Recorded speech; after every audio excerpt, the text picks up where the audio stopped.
I believe historians will write that 2010 was an extraordinary election year. Marco Rubio was little known in Florida until this election, but the 39-year-old has managed to ride a wave of dissatisfaction with Washington and is now the front-runner in the race for U.S. Senate in Florida.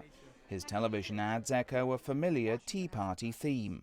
Politicians don't create jobs, and government spending won't create prosperity. We have to stop stimulus, balance the budget, and keep the tax cuts. I'm Marco Rubio. I approve this message because getting America back to work starts with getting Washington out of the way.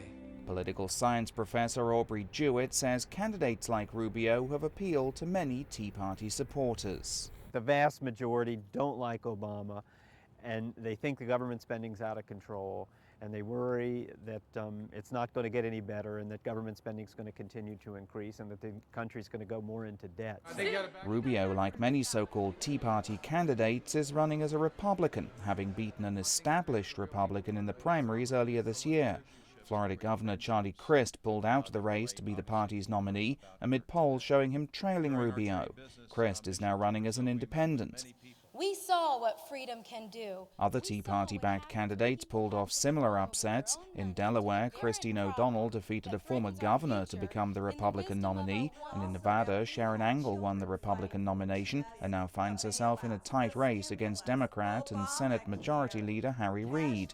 Both Angle and O'Donnell received the backing of former vice presidential contender Sarah Palin, an endorsement seen as vital by some analysts. Her support in several primaries really made the difference between the Tea Party candidate or Tea Party-backed candidate winning and a more establishment Republican candidate winning. Analysts say the Tea Party has energized the Republican base heading into this election, but it's also caused a schism within Republican ranks.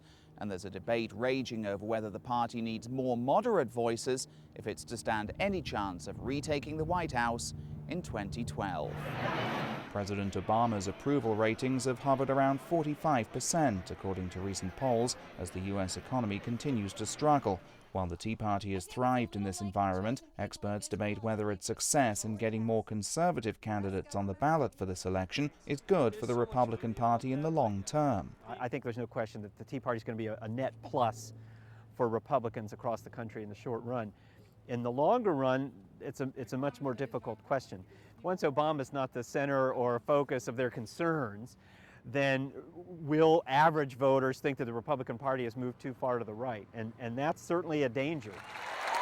Meanwhile, Tea Party favorite Sarah Palin is reportedly considering a run for president in 2012, banking on the Tea Party movement remaining strong for at least the next 2 years.